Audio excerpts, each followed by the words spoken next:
नमस्ते, चेतना रेडियो पर मैं डॉक्टर मीनाक्षी। आज हम चर्चा करेंगे एक जांच के बारे में। हम लोग सुनते हैं कि अल्ट्रासाउंड करवाने के लिए बोला है। अल्ट्रासाउंड यानी कि अल्ट्रासोनोग्राफी।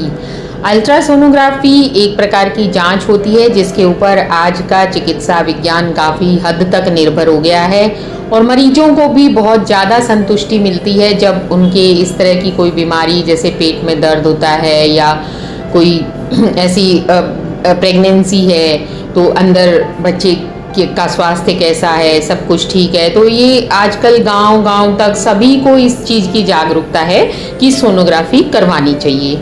सोनोग्राफी क्या होती है? Sonography high frequency sound waves होती हैं जिनके द्वारा अंदर के जो पेट के अंदर, शरीर के अंदर जो ऑर्गन्स होते हैं, जो अंग होते हैं, चाहे वो एब्डोमेन हो, चाहे पेल्विक कैविटी हो, रिप्रोडक्टिव सिस्टम जो प्रजनन तंत्र हो उसके अंदर, या फिर प्रेग्नेंट गर्भवती जो महिला होती है उसके अंदर भ्रूण होता है, पल रहा होता है जो, उसकी जांच के लिए कि इसका इस्तेमाल किया जाता है। किसके द्वारा किया जाता है? इसमें एक छोटी सी प्रोब होती है, एक ऐसी संरचना होती है। वो भी प्रोब भी अलग अलग तरह की होती हैं। स्मॉल पार्ट्स जो अगर हम छोटे अंगों की सोनोग्राफी करते हैं तो उसके लिए अलग होती है, बड़ी प्रोब अलग होती है, हर अंग के लिए वो अलग अलग होती है। लेकिन ये प्रोब शरीर के हिस्से पर, उस हिस्से पर रखी जाती है जहाँ से हमें अंदर के अंगों को देखना होता है, और एक शरीर की जो सतह होती है और प्रोब के बीच में एक अल्ट्रासाउंड जेली का इस्तेमाल किया जाता है। उस जेली के द्वारा अंदर का सब अंगों को कैसे हैं, क्या है, उसमें कोई बीमारी तो नहीं है, ये सब देखा जाता है।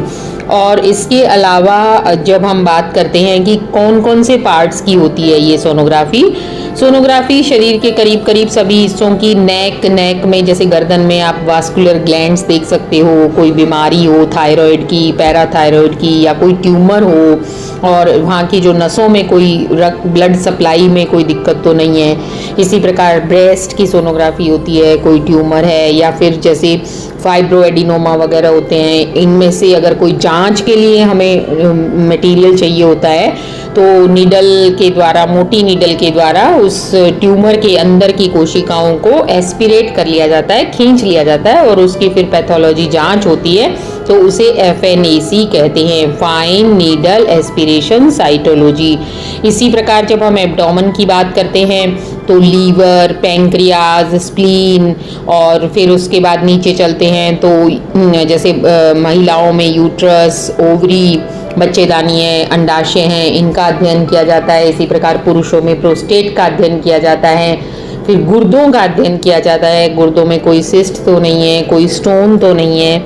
और इसी प्रकार स्मॉल पार्ट्स में जैसे अभी थायराइड बताया मैंने, या पुरुष जननांगों में स्क्रोटम है, टेस्टिस है, उसमें किसी तरह की स्वेलिंग है, कोई पेन है, इन्फ्लेमेशन है, तो वो सारी जांच सोनोग्राफी के द्वारा की जाती है। इसी तरह से जो हमारी रक्त वाहिकाएँ होती हैं उनमें कहीं थक्का तो नहीं जम रहा, क्लॉट तो नहीं जम रहा, उसका अध्ययन कलर डॉपलर सोनोग्राफी के द्वारा किया जाता है। जैसे लेग की, टांग की जो कलर डॉपलर होती है वो बहुत इम्पॉर्टेंट होती है गर्भावस्था में, और उसके बाद जब डिलीवरी हो जाती है तो कई बार महिलाओं को खून में थक्का जमने की शिकायत होती है। अभी कोविड में हमने बहुत ज़्यादा देखा, खून गाढ़ा हो जाता है तो उससे वो थक्का जम जाता है। उसकी जांच अगर पहले की जाए, पता चल जाए, तो उसका ट्रीटमेंट हो सकता है। वरना ये जो खून का थक्का, जिसको एम्बोलस बोलते हैं, ये कभी भी किसी भी टाइम फेफड़ों और हार्ट की नलियों को ब्लॉक कर सकता है और इमीडिएटली डेथ हो जाती है।